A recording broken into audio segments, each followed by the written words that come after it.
Hi, welcome to the fourth topic of the semester titled Popular Reform Movements.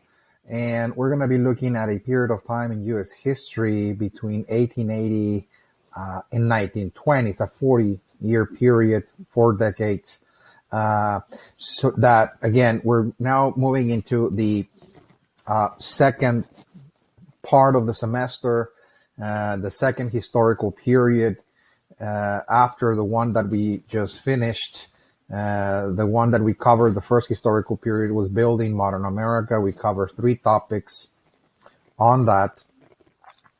And now we're moving into the second historical period that is going to look at the crisis of modernity, the United States and the crisis of modernity. So this historical period spanned roughly between 1880 all the way to 1939. It's called the crisis of modernity because there was a series of crises during those particular decades between 1880 moving all the way to the eve of the Second World War. And again, and even the Second World War itself was part of this crisis as well, in which the modern world, the modern industrial societies of the world, the societies that had modernized in the 19th century, like the United States, for example, but also the European countries, the Western European countries, there was a series of crises, again, that were experienced during this transition towards modernization. In other words, the change from a traditional society and an agricultural society into an industrial one was not that smooth. Again, this change was not that easy, that smooth. Of course, there were certain problems that the populations were experiencing, and of course, we're going to see that the symptoms, of course, of this difficulty that people were experiencing was one of, again, crises, that is to say, social crises, political crises, and also economic crises as well. Not to mention, of course, that during this period of time, particularly the early decades of the 20th century, were dominated by the First and Second World Wars. So the 20th century, the opening act in 1914 was the First World War. And the participants of this great war, called World War I today, were the leading modern societies. Again, it was a problem that actually started in Europe, but it's also, again, is going to be a conflict that engulfs other nations of the world, and the leading participants were primarily, again, the modern industrial societies. So we're going to, of course, look at that as well. And, of course, we're also going to look at the Great Depression. The Great Economic Depression of the 1930s was also another great moment of crisis. The modern industrial societies of the world experienced an economic downturn that was far more severe than the previous depressions and recessions. And now we're going to see a worldwide economic depression in the 1930s.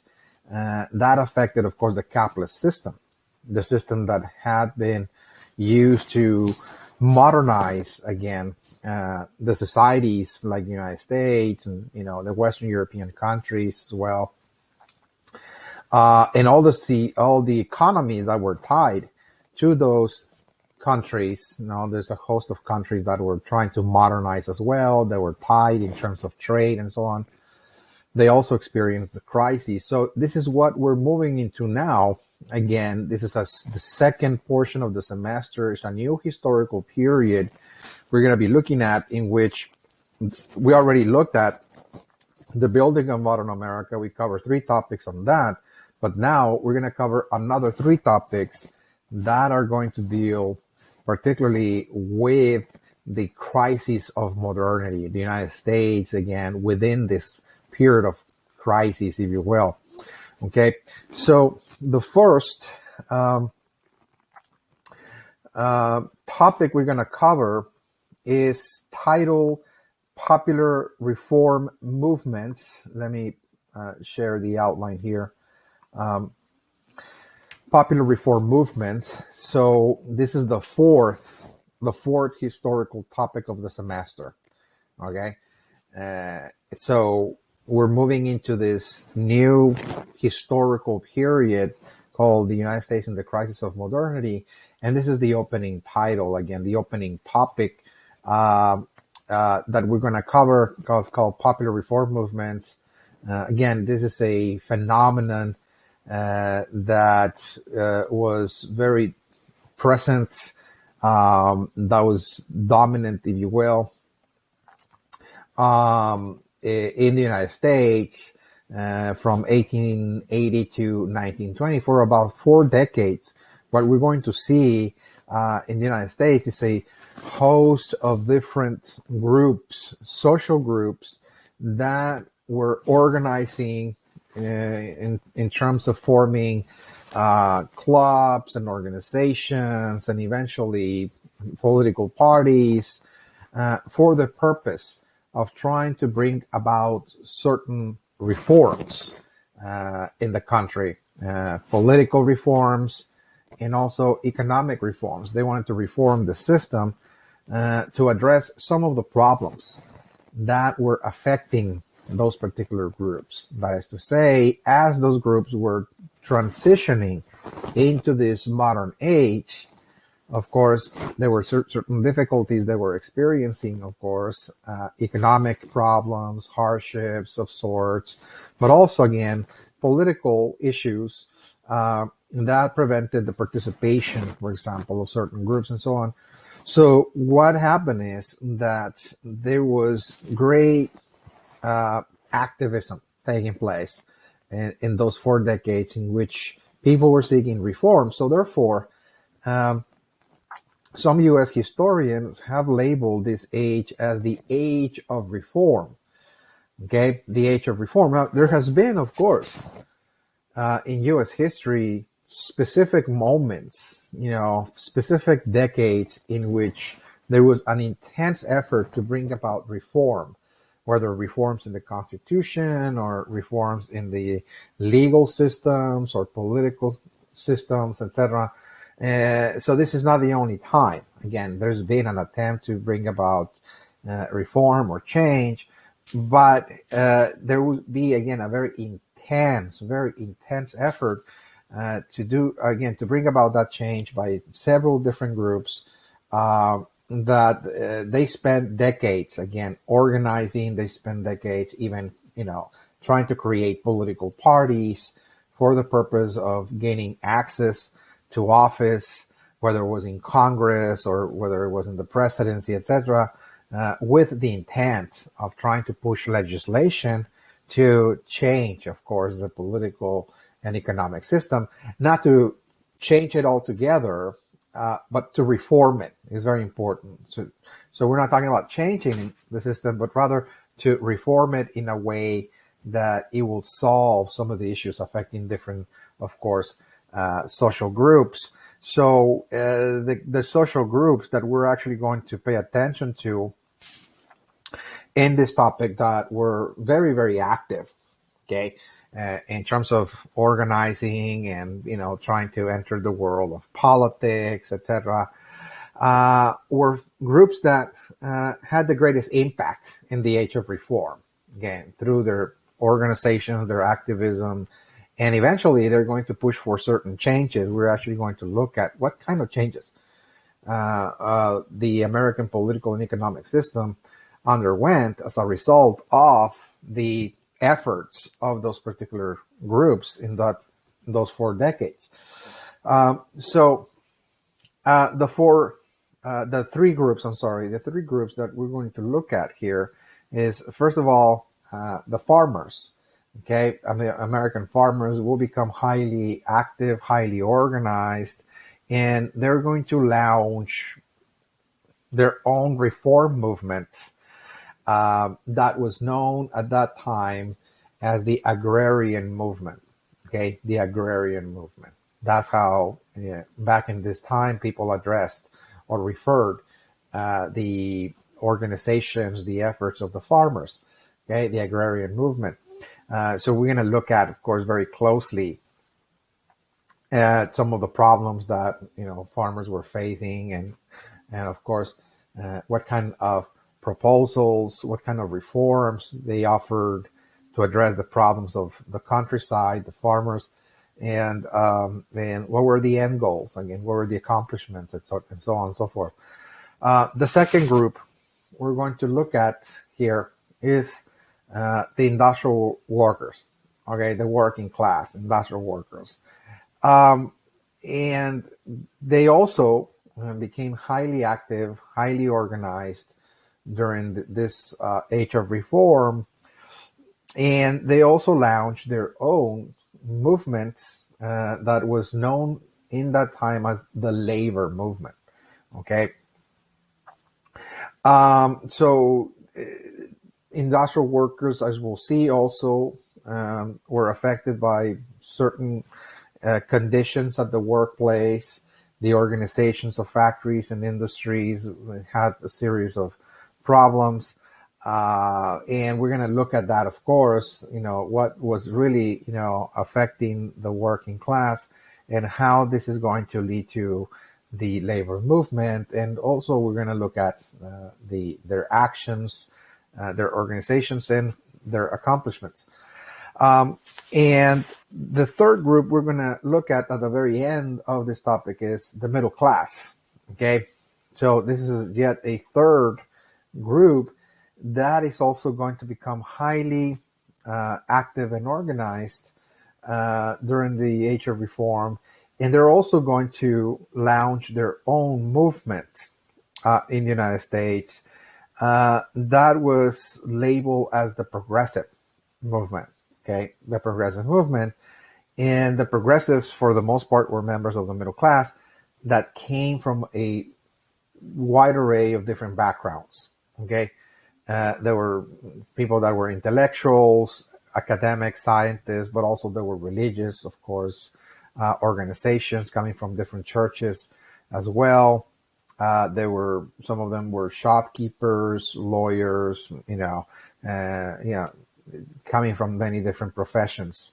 Some of them work within industry, in the administrations, and so on. So there's a wide variety, of course, of different occupations that compose the progressive camp, and they're also going to push for certain reforms and launch the progressive era, as it was called. This is, again, the era that dominated American politics in the beginning of the 20th century.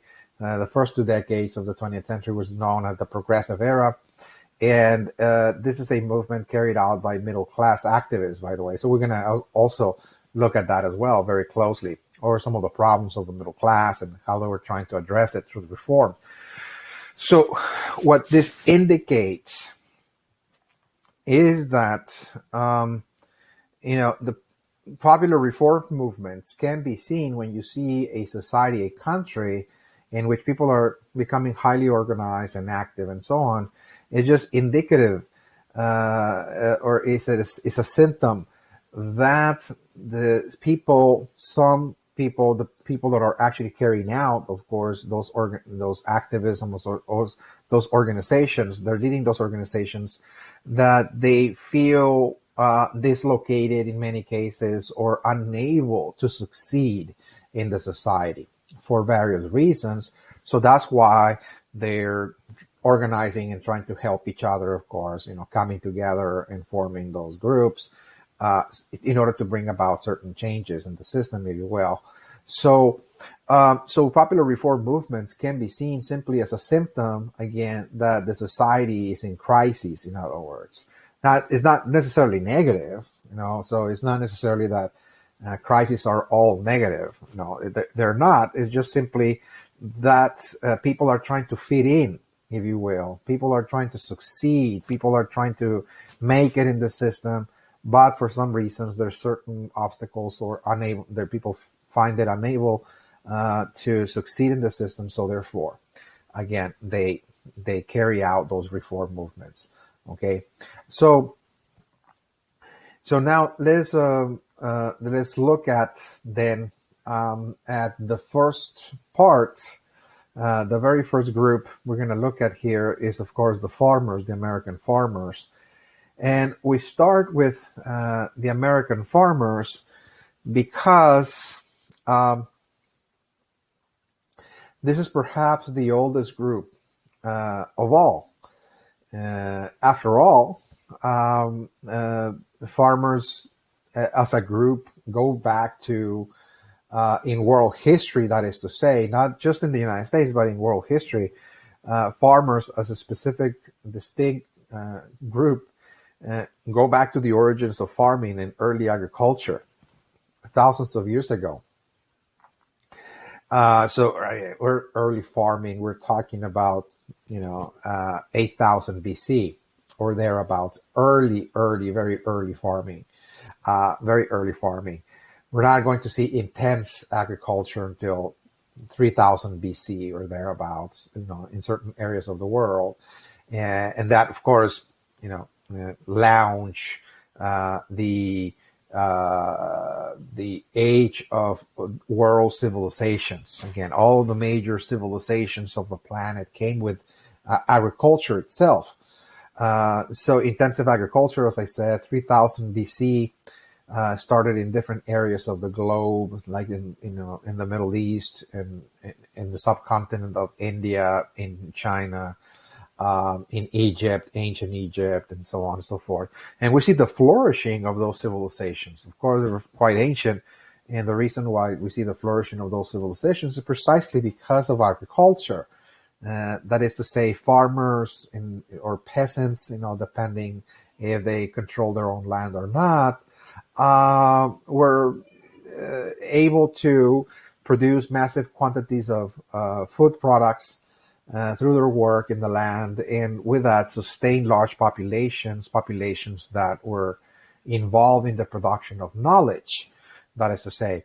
So all the civilizations of the world came about because of agriculture. So this is a very, very ancient group that spanned thousands of years into the past, and of course, this is the group that was experiencing significant change with the rise of the Industrial Revolution. Okay, because up to the Industrial Revolution of the 1700s, the vast majority of the human population of the world, the vast majority, again, of the people living in the planet were actually farmers, farmers or peasants, that is to say. So the difference is, again, farmers actually own the land that they work, and they're independent, that is to say, and have total control of their land. And peasants don't. In many cases, peasants are people that actually also grow crops, but they have to pay tribute, of course, to a certain leader or a certain chief. They don't have total control of the land as well. So that's the only difference, but both engage in the same process of working the land. And again, up to the time of the Industrial Revolution of the 1700s, the vast majority of the human population were peasants or farmers, 90%. So 9 out of 10 people living in the world, okay, all the way to the 1700s were farmers or peasants. Okay, so the vast majority, again, of the human population, that is to say. And so this the condition, this social structure begins to change very rapidly with the rise of industry, with the rise of factories, with the rise of the Industrial Revolution that we talked about in the past. So what we see is that many, of course, farmers are, leaving, of course, the countryside, and they're migrating to the cities. And of course, that begins to change. Of course, the structure, the social structures of the past, in which most people live in the countryside, they were simply going about, their daily lives, growing crops, and so on and so forth. So there's a great number of farmers actually leaving the countryside and on search for work in the cities, by the way. But as I mentioned, there's going to be also a significant amount of farmers that will not migrate to the cities, and they will stay in their farms, still continuing the life of agriculture. Okay, so it is estimated that at least 30% of the people, again, in the world, will remain as farmers. They used to be 90%. 90% of the world's population were farmers before the Industrial Revolution. And with the Industrial Revolution itself, beginning in the 1700s and into the expanding in the 1800s, that percentage is going to drop again down to 30%. So only 30% are remaining farmers, particularly in the latter part of the 19th century again. So they're still farmers. They're very important, by the way, because they actually grow the food that is required to sustain the populations of the cities. So they're still very, very, very important. And because we have now a new situation with the Industrial Revolution that there's more and more people living in the cities, many of the farmers that stay back again in the farm and don't migrate see that there is a great commercial opportunity presented to them for actually feeding now the growing populations again of the industrial cities in the United States. Particularly, we're talking here about the American farmer, of course. So they see that this was an opportunity, okay, for them to make it again in this new industrial society, that they, could succeed as a farmer. And this is something we covered, of course, in a previous topic, that there were American farmers, particularly in the South, that are actually moving into a more commercial type of agriculture. They're creating commercial farms, that is to say, because they want to produce foods for the market and to feed the peoples of the city. And there's a great need. There's a great demand, again, for food products, by the way. So there's a great opportunity here presented that did not exist before, that is to say. So as we'll see, farmers are going to experience a series of difficulties actually transitioning into this new commercial type of agriculture. As many of them are moving into business, they're going into business. And as a result, because of the problems or obstacles they were facing, they're going to become very highly organized and launch their popular reform movement that became known, as I mentioned previously, as the agrarian movement.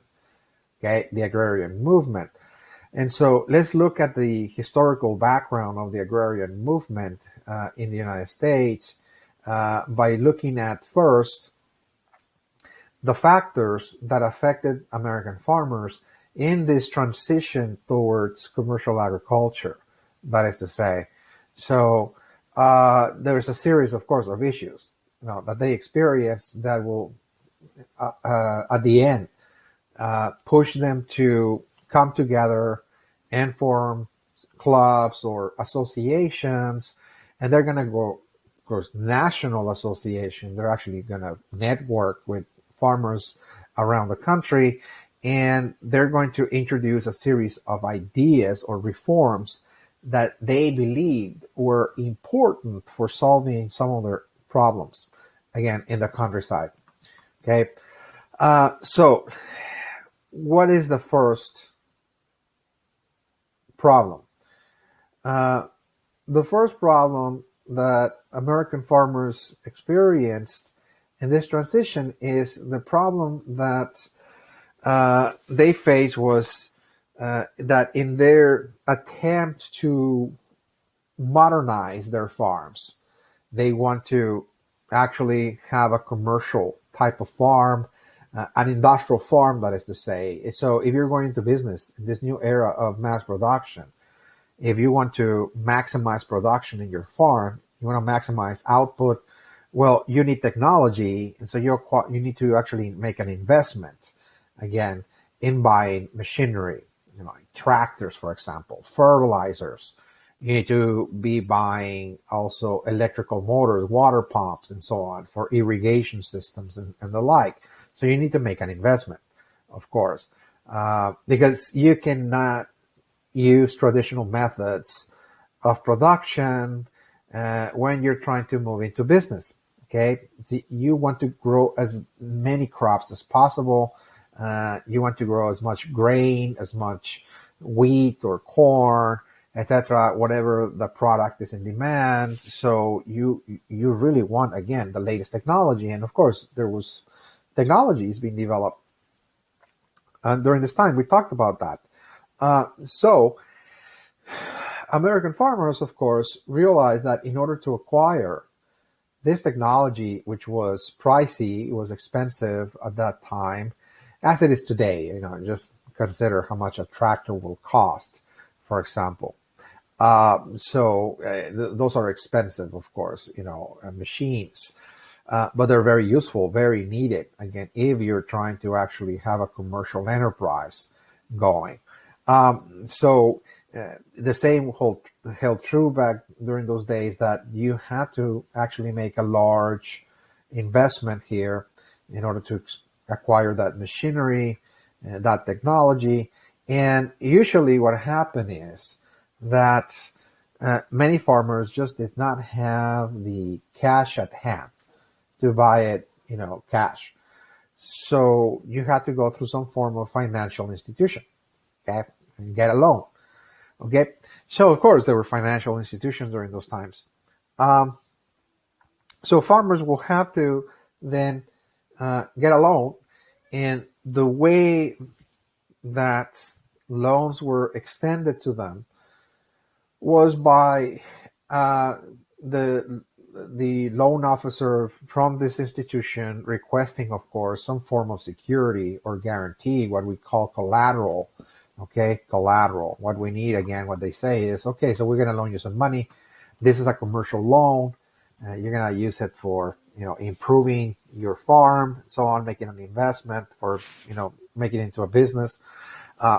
But you might say, we'll be making payments every year because I will always be in business, they said. American farmers actually believe that they will always be in business because, look, food, and this is a required item. This is not a luxury item. This is a basic, an item of basic necessity, that is to say. So there will always be in demand. I will always be in business. That was the idea. So they felt that, they could indeed create the collateral to secure the loan in terms of actually putting their own farm as a collateral, getting a mortgage, that is to say, on their farms.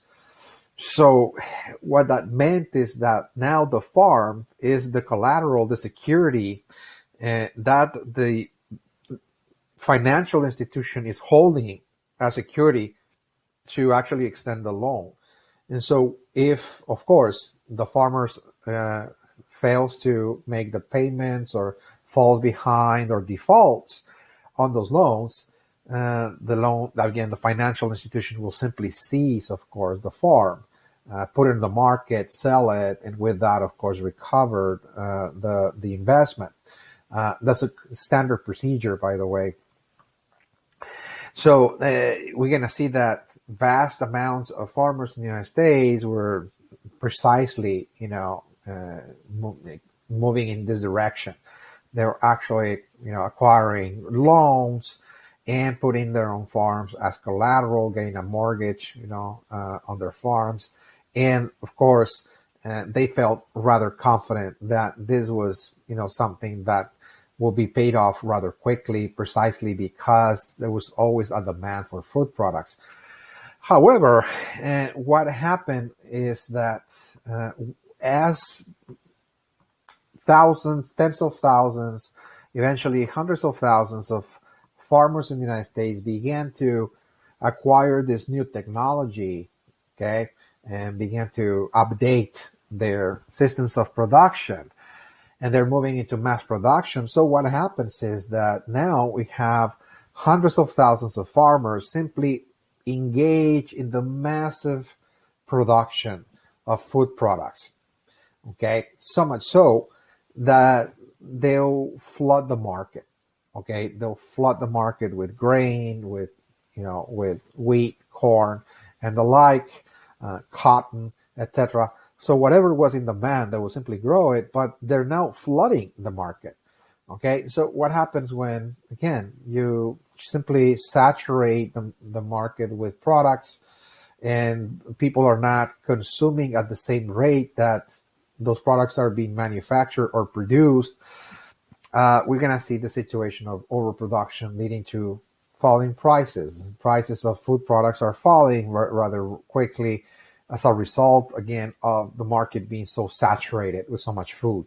There's only so much food people eat a day, okay? So you're just growing and growing and growing without paying attention that what you're actually doing is that you're going to affect your own market. You're going to affect the price of your grain, etc. Well, this is the situation again in the United States. Even again, as early as the 1860s and 70s, we start looking at signs that farmers are overproducing already in the United States. And there's, of course, a situation of falling prices. And with that, what happens is that many farmers are not only falling behind on payments, but defaulting on loans because they're unable to stay in business because in many cases, they just don't have the monies to make those payments, to pay back the loan. So whenever that happens, the financial institution, what happens is that it just seizes the property, in other words, and put it on the market. And in many cases, it's sold to a merchant, and the new landowner, in this case, the merchant that actually purchased this farm, will allow the farmer to stay in the farm.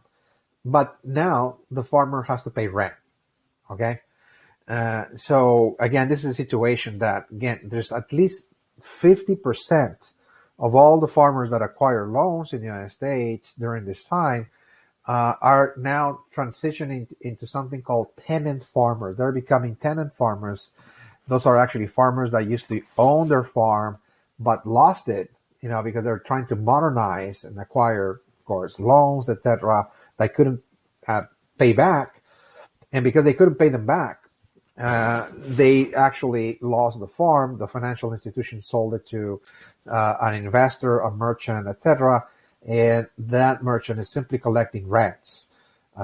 They're not going to evict the farmers. Of course, they're going to allow them to stay there in the land, but now the farmer must make a monthly payment, a rent, for example, to the new landowner, that is to say.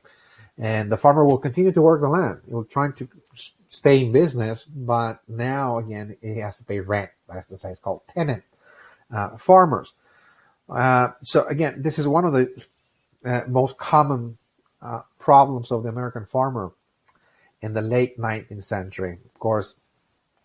And this was, of course, something done as a desire to try to make it, if you will, in this growing commercial economy. American farmers are, trying to actually adapt to the new times of the market, trying to go into business and acquire the technologies. But again, not all are going to make it. It was a 50-50 chance, so 50 that will succeed, 50 that won't and stay in business but paying rents, again, just to stay on the land that they had previously, of course, owned. So this is, again, one factor one issue that affected American farmers. Now, the other issue that affected the American farmer was the issue of transportation costs. Okay. So it is true, there's railroads everywhere. Okay. We covered that quite extensively in the second topic, particularly in the second topic. Okay, railroad, is going to the west, is moving to the south, etc. And it's great. The era of the railroad. It's called the Railroad Revolution. And a lot of the American producers had access to the railroad already. We're at advantage, whether there were farmers or cattle ranchers, miners, agricultural companies, fishing industries. Again, everybody had access to the railroad to ship their product to the cities, where there were, again, in the cities, there were the markets there for the products that were generated all over the country. So it's great.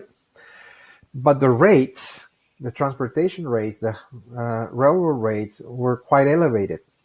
Okay, so it is estimated that an American farmer had to pay anywhere between 10 to 20% of the value of the entire yield that he was transporting to the city. Okay, so if you harvested, okay, let us just say, just a figure here, 100 tons of grain, let's say corn, 100 tons, you will have to actually sell 10 or 20 tons of that product just to pay for transportation costs, okay, to the railroads, that is to say, because it was costly. I mean, yeah, they're going to ship it to the city, but again, it's a long stretch, depending where you are. If you're, in the Western territories, in the Great Plains region, that's going to be really expensive, by the way. So if you're in Texas, likewise, I mean, you're a farmer in Texas, but you have to ship your product, let's say, to the east, to the eastern seaboard, etc., or to Chicago, so on. Again, it's a long stretch. So this is another issue, again, that affected farmers' transportation costs. And this is something, again, this kind of issue is something that they're going to be, voicing and trying to address. They're trying to reform, the system in a way that railroad rates will be lowered to make it easier for the American farmer to ship their products and make a profit, that is to say. Okay. Number three, the other problem is that very often, whenever the farmer was trying to sell the product after harvest, is that instead of the farmer actually going to the city and trying to sell it to the highest bidder there, to the supermarkets or to the the food companies, etc., that will process your product, etc., that there was always a middleman. And it was seen as an advantage at first that, well, there's going to be somebody coming from the city to your farm during harvest time or even before harvest time in order to buy your entire product, okay, in advance, okay? So you don't have to worry about actually going to the city and leaving your family for weeks or months, and the hassle of trying to sell your product there. Where you're going to actually store your grain in the meantime is quite a hassle. It's problematic. So the middleman will take care of all that. So he will come to your farm and say, look, don't worry about it. Okay, so you just have to pay for the transportation cost, of course, but I'll buy your product, and this is the price.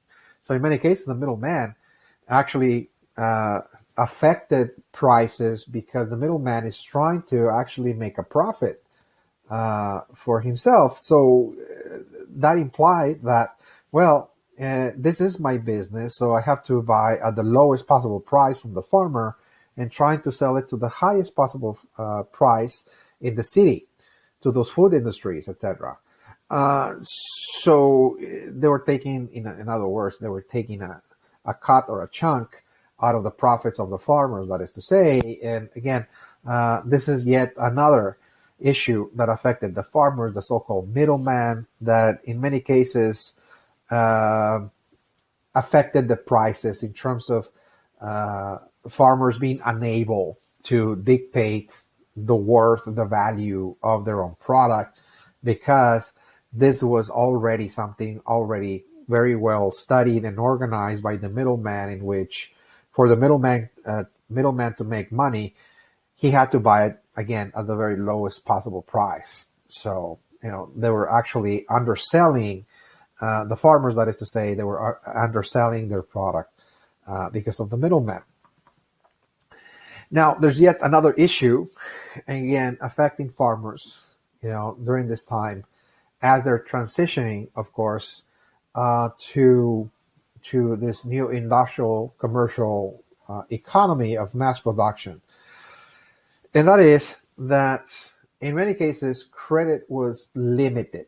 There was not necessarily an overabundance, again, of loans that could be issued, everywhere in the country for the American farmers to obtain and actually use them for investment. Because during this time, the dollar was based on gold, and again, it's called the gold standard, by the way. And because gold was limited, there's not an overabundance of gold.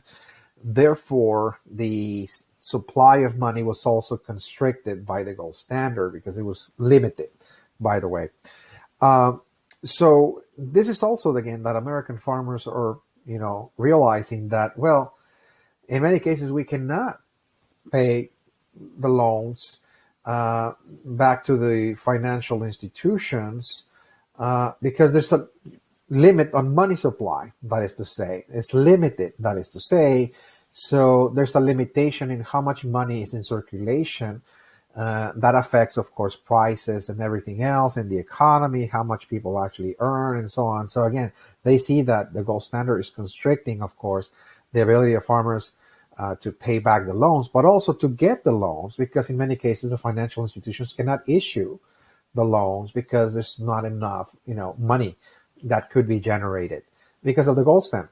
And that's another issue, again, that American farmers are, voicing and saying, well, maybe we need to reform this, the so-called gold standard as well. And last but not least, the fifth factor that affected the American farmer during this time was nature, okay? Natural calamities. It is important to note that there were a significant amount of farmers, particularly in the Great Plains region, the homesteaders. We cover that. There were, again, people that obtained land grants in the Great Plains. There's some, massive migrations of Americans there from the 1860s onwards. But the problem in the Great Plains is there's no electricity. Okay, electricity has not reached the West, not in the 19th century. Still in the 19th century, the American farmer living in the Western region, okay, in the Great Plains regions, do not have access to electricity. Okay, so they depended on rain patterns, on the blessings of nature every year to produce crops.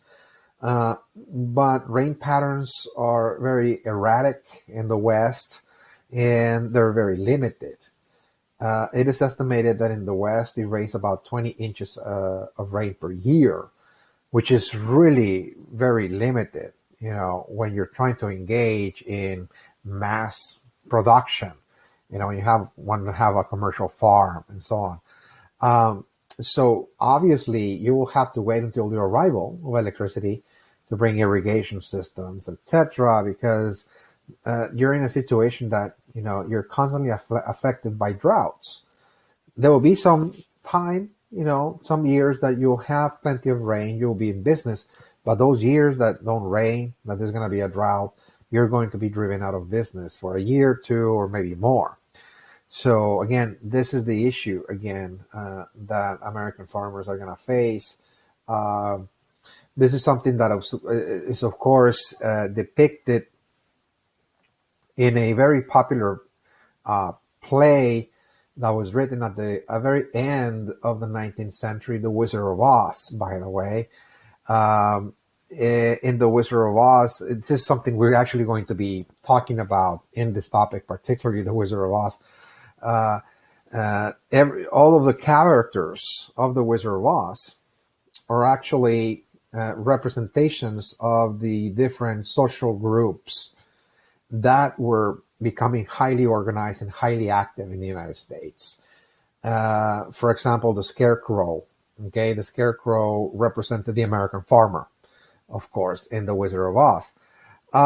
And there's also, if you're familiar with this particular work, this particular play, The Wizard of Oz, that there are, the characters there of the four witches, the witch of the East, West, North, and South. And so the witches, again, of the East and the West are wicked. Okay. The one of the West is wicked.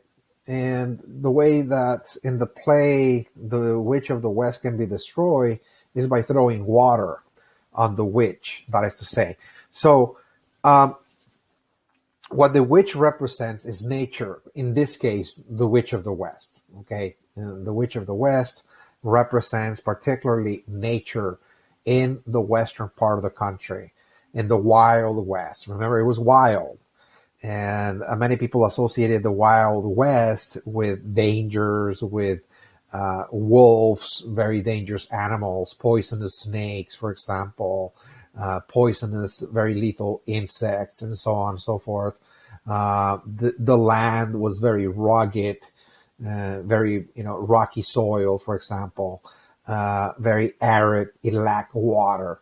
Okay, and the only way you can conquer nature in the West and succeed. So what it means is, if you're going to the West and you're trying to succeed there, the way to conquer nature there is to bring water. Okay, by bringing water, you will be able to conquer the witch of the West. It's a very wicked type of, climate, wicked terrain, wicked environment, if you will, in the West. So what that meant was, well, not until there's electricity and you can bring water, irrigation systems, will farmers will be able to succeed, okay, in the West, that is to say, because of the erratic rain patterns, the scarce rainfall per year, and so on and so forth. Again, constant droughts and so on. So we're going to be, of course, keep mentioning the Wizard of Oz, because it's really describes this particular topic. This topic, actually, that I'm presenting is, in a certain sense, a very historical, in fact, a very historical analysis of American society, which was actually written in the form of a play called The Wizard of Oz, in 1896.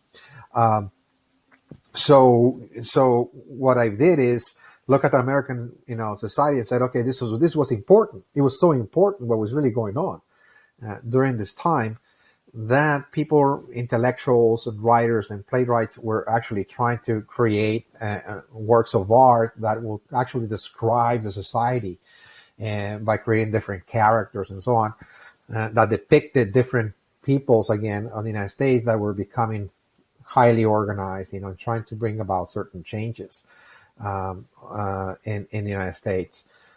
So again, natural calamities, of course. American farmers were affected by droughts. The grasshopper, okay, and the grasshopper devours entire cornfields in a matter of days. In 2 or 3 days, it can actually devour an entire field. You lose your harvest, you lose your product. There are blizzards as well that will destroy entire crops. So again, this is another issue. Again, American farmers were facing as they're trying to succeed again in this new economy. Now let's take a look at some of their actions, how they were trying to come together and trying to address some of their problems, and what kind of solutions they believed were important to their situation.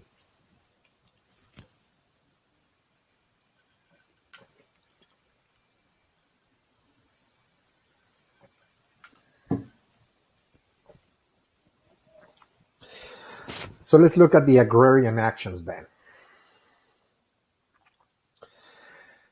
The actions of the farmer, that is to say, more political type of actions.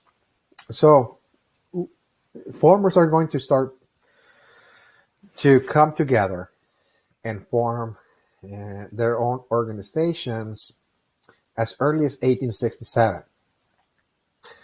And the reason why people come together to form groups and organizations is because it's part of human nature that that whenever people are confronted with a crisis or problems, that is easier to overcome or cope with those problems when people come together and they come and form, become part of a group, that is to say.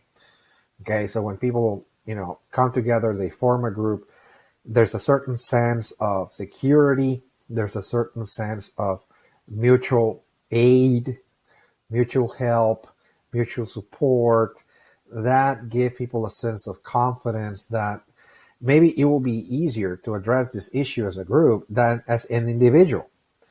Yeah, because if we all trying to address our problems as individuals, totally separate and independent from one another, we're not going to create, of course, the kind of change that is needed in order for all of us, in this case we're calling farmers, to actually experience certain, beneficial conditions that will start actually, moving our farms ahead, forward, trying to go into business and and actually being able to succeed, that is to say. Because if we don't actually come together, we're not going to actually, be able to voice our problems to the nation. So that's exactly what they wanted to do, is come together, in a certain sense, help each other, of course, actually draw a plan and, pretty much, develop a certain strategy of what kind of actions are going to be helpful, for helping each other and so on and so forth. But ultimately, that as more and more farmers are coming together, that they're going to actually create a large social force that will be able to voice their opinions, voice their problems to the country, so the country can hear that, particularly policymakers, those that are in Congress writing legislation, etc., so they can, again, pay attention to the farmers and trying to help them, trying to create reforms or laws or legislation in order to address some of their problems, that is to say. So it's important for people to actually, again, to do that. In this period of time, we see that there was just a natural tendency, within human beings to do that. So the first organization was in Texas. Again, the first organization of farmers was formed in 1867. That was known as the Grunge. Okay, so this is the first farmers organization. It started out, again, in Texas, but as we'll see, from Texas, this model, this organizational model, will be copied in other parts of Texas, but also in other parts of the country as well. Okay.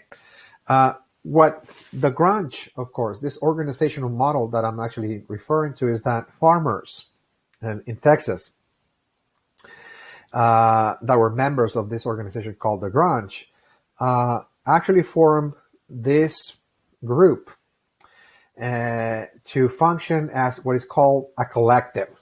Okay, it's a collective. So what is a collective? So a collective is that the members of this organization were no longer operating their farms as individuals. That is to say, that they're now networked and now they are operating as a large group. Okay, a collective, that is to say.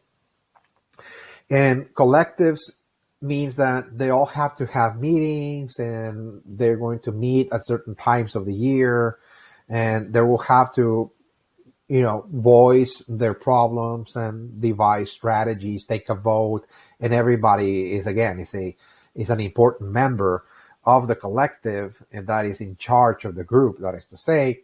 But most importantly, collectives function in a way that,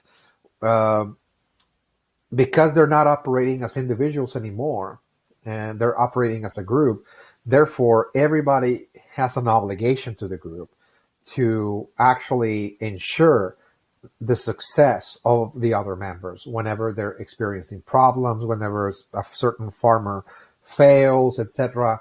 The other members are going to come together and say, okay, so you failed this year for this particular problem, and they're going to actually direct some of their surplus grain to you so you can stay in business, that is to say. They have like a mutual obligation to help each other, that is to say, and not let individuals fail within the collective. Okay, mutual aid, mutual support. That is to say, that's what a collective is. That is to say. So that was the idea, that farmers are now coming together in order to actually help each other. And they're creating, of course, this type of organizational model here in Lagrange, that, of course, one of the most important policies or strategies to help each other stay in business and succeed was to try to actually control the prices of their own grain, because they don't feel that they have, the independence. They don't have the power to actually establish their own prices for whatever they're growing, whether it is grain or otherwise. Again, the middleman sometimes get in the way. The middleman actually buys at very low prices their products and so on. And so their strategy is then to try to store and withhold grain. Maybe it would just, after harvest, just store our grain in our warehouses and withhold it from the market, that in order to make that food product scarce, we can actually drive the price up and try to actually, force the middleman or the food industries to buy it at the prices that we feel will be more beneficial, more profitable to us. That is to say, so they're trying to control the prices of their own product by storing and withholding grain. And every member of the collective has to do that. If you're a member of the collective, it's called the Grange, and this is what the collective passed. This is what they all agreed. So every member, okay, has to follow suit. Okay, so the idea that somebody's going to say, well, I'm just going to abide by my own ideas, or, trying to sell the product because I need it. The idea is, no, if you're a member of the collective, we all have to do this, in other words. Okay, it's a collective action. It's a group action. So instead of seeing themselves as individuals, they're trying to actually organize themselves as a group and act as a group. Everybody has to, of course, follow the same policy. So again, this is a new type of organizational model that departed from the mainstream traditional form of work in the United States, in which people simply try to function as individuals. It's called American individualism, that everybody has to just work for their own personal success. But here, American farmers feel that, this individualism is simply not working. We have to come together and, form a collective. So that's one strategy. And of course, over time, as I said, this organizational model will be copied in other places, not only within Texas, but it will be copied in all of the farming states of the country, whether it was Kansas, Nebraska, Georgia, the Great Plains, the West, etc. We're going to see the creation of collectives, each operating, of course, very independent from one another. But in 1877, most of those independent collectives that were formed in the 1870s are going to actually network across state lines, and they're going to form a national farmers alliance.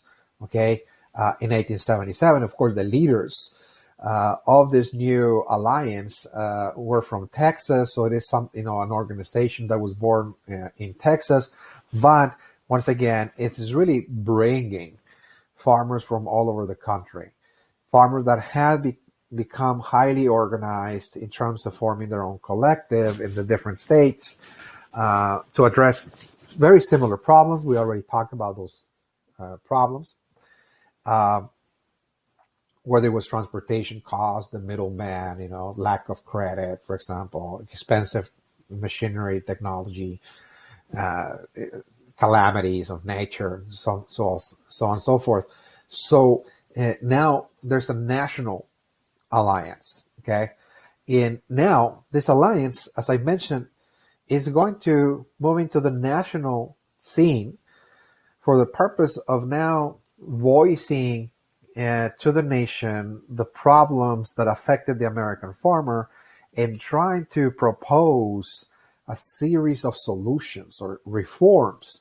That is to say, that congressmen in Washington, D.C., representatives and senators alike, and of course, even the president, can hear and perhaps, address the issues of the American farmer in terms of passing legislation, trying to kind of, again, ease some of the burdens, some of the problems that, they were facing as they're trying to succeed, again, in this new economy.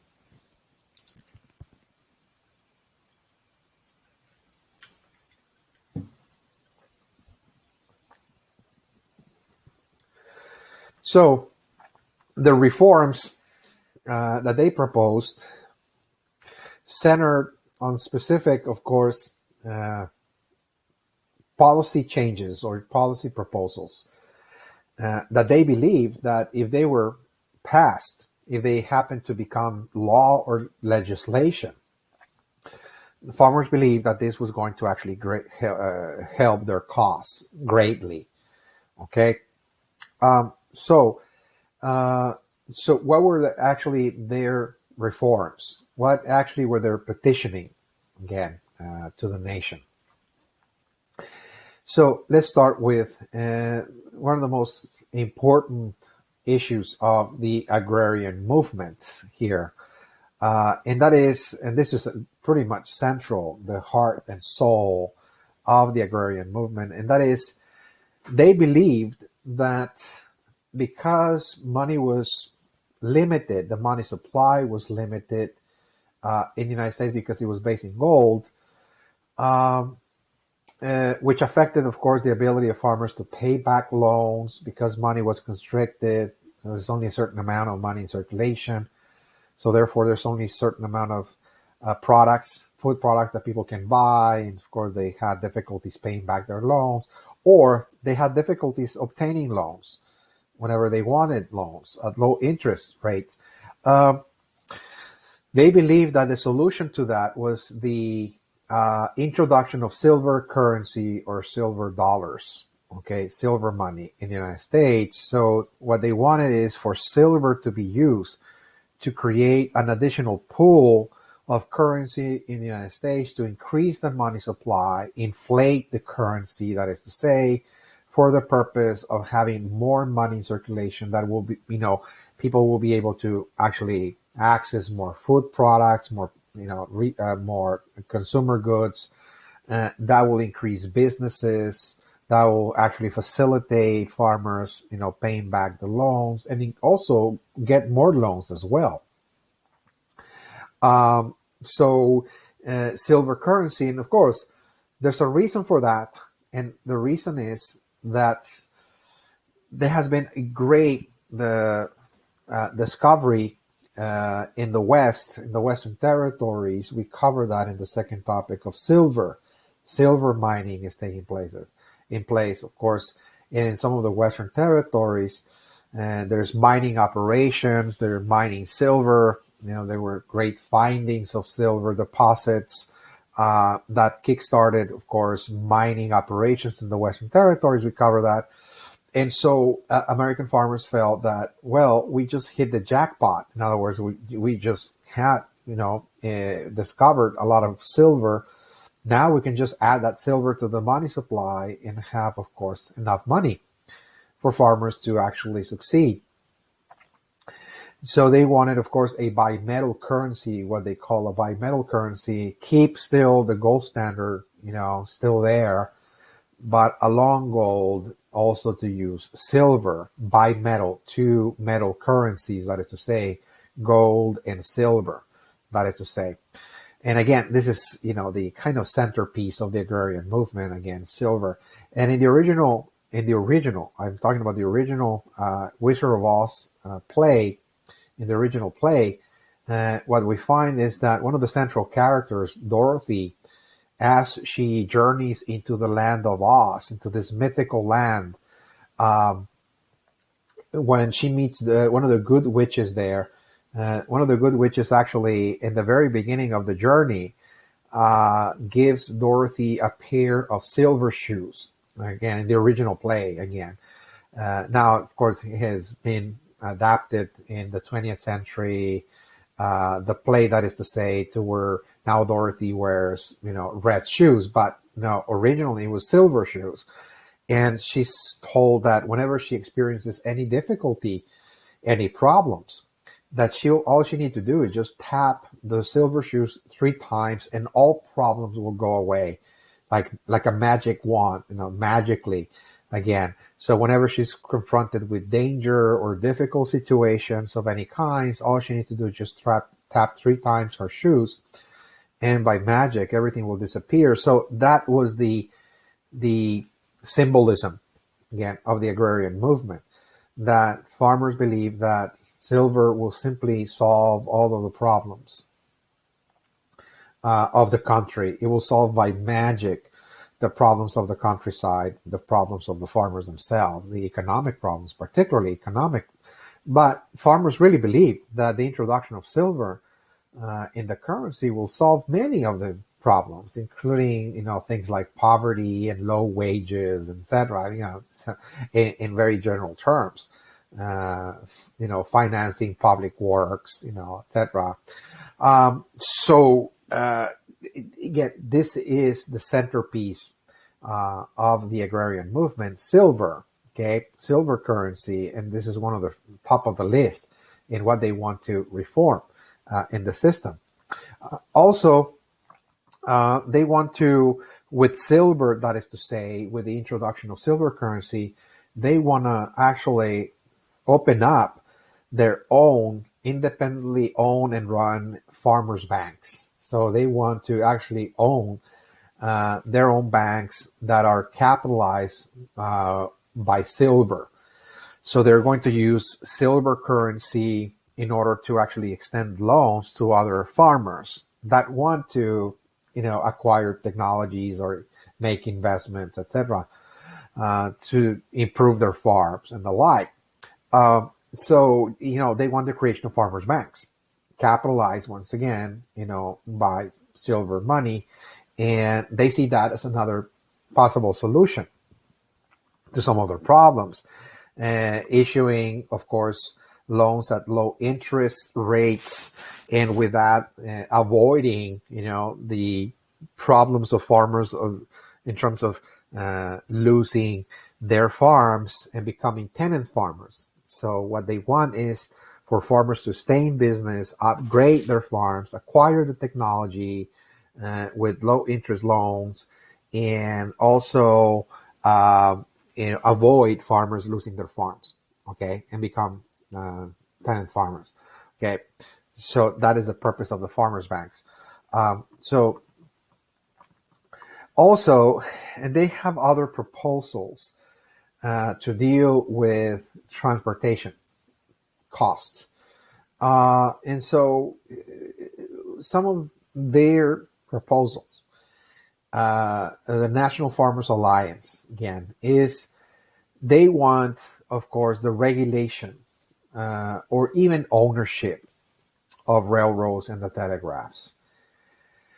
So what that implies actually is that they believe that in order to bring down prices, transportation costs, railroad rates, that is to say, so they can actually ship their product to the city at the lowest possible cost, is for actually the government to regulate the railroads in terms of trying to impose limits on how much railroads can charge for transportation costs, kind of regulate those rates and lower them, significantly. Or they also suggest even, the government pretty much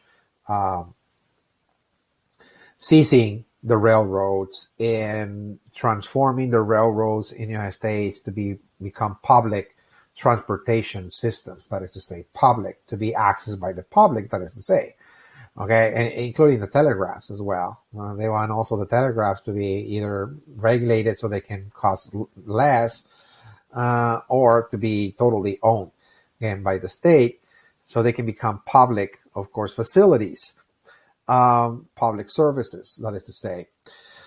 So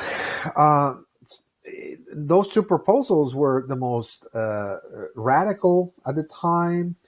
The middle class is not necessarily following suit on those types of proposals because,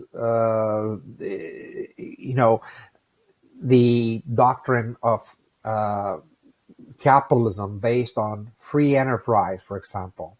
Okay, this is the pillar, one of the central pillars of the capitalist system, of the capitalist doctrine, is the idea of private property and free enterprise, for example. The idea that you can own a property and actually freely just create an enterprise there.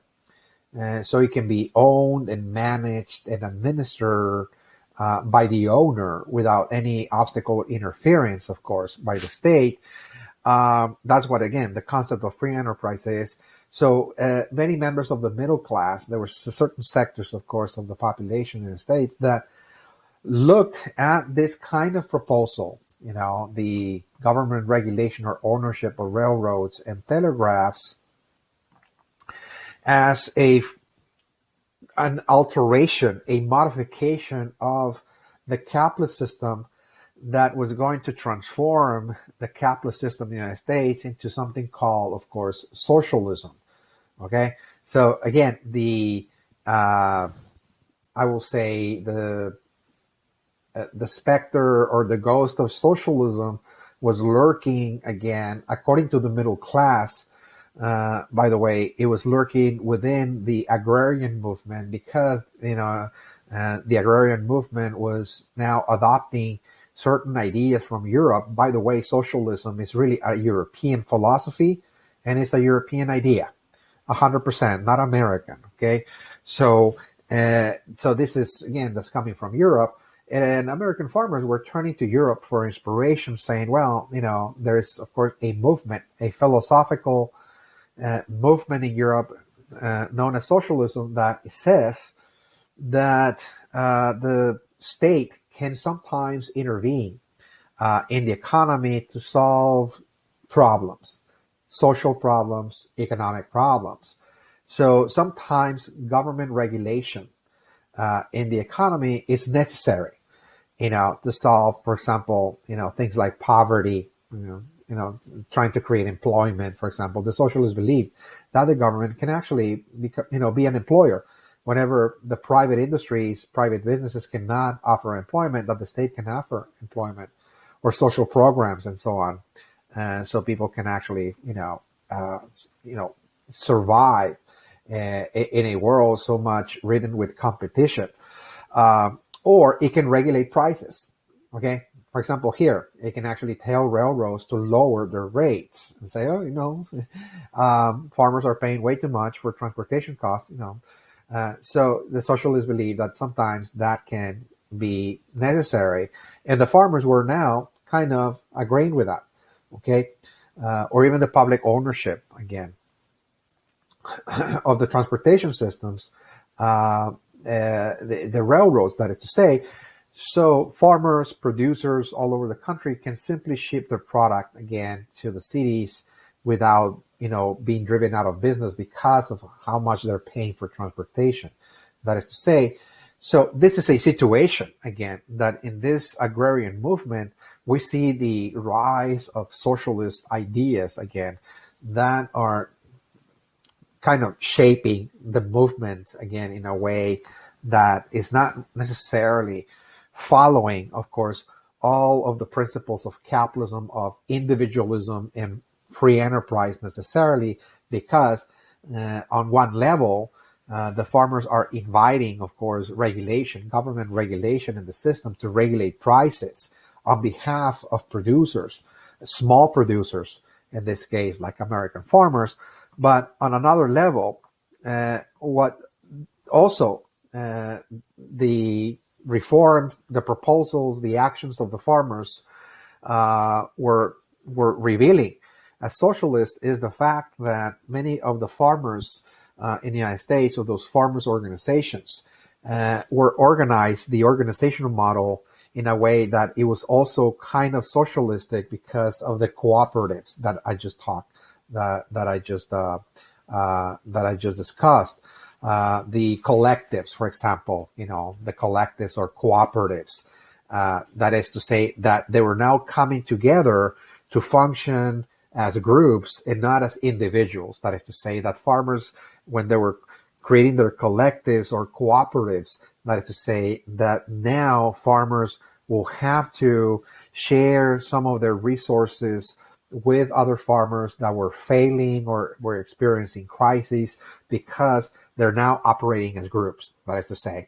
And so there has to be some form of mutual aid, mutual support to stay afloat on this economy. And that entails that those that succeed in one year will have to assist those that didn't in the same year in order for the entire group to stay alive, that is to say. So it was more a type of collective enterprise, not necessarily an individual enterprise, but more as a collective. That's what a cooperative is. A cooperative is that everybody has to cooperate, in other words, to make the group function, make the group survive. This organization that you belong to, everybody is bound again to help one another, and so on and so forth, because they don't see themselves anymore as necessarily as individuals making individual choices as to what they're going to do with their product, but rather that they're going to actually function as a group or as a cooperative. That is to say, this is the same thing as a collective, cooperative, pretty much again, in denoting the same kind of organizational model. Okay, so this is again the situation that again we find in the late 19th century, particularly the late 19th century in the United States. American farmers are now highly organized. They have their National Farmers Alliance, and now they have a list of proposals, of course, that they want to carry out or implement, put into action, put into law, believing that those types of actions were going to help their cause, help farmers not only stay afloat, but succeed as well. Of course, when we return in the second session, we're going to pay attention to a separate group that also created its own movement, the industrial workers. That will have to be totally assessed, totally elaborated in the session 2.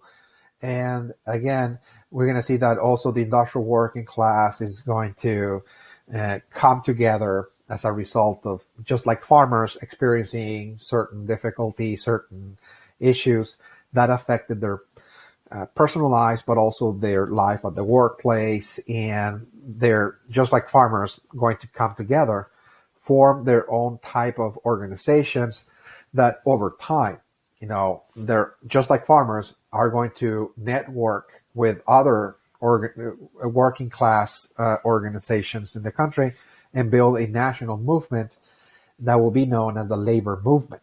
Okay, and they're also going to present a series of proposals that they believe was going to help them greatly, you know, live a better life, both at the workplace and then, of course, in the household as well, you know. We can actually cover that quite thoroughly in session 2. As for now, we have concluded our first session. If you have any questions, please let me know. Send me an email. But this concludes session 1 of the 4th topic of the semester, Popular Reform Movements in the United States from 1880 to 1920. Thank you.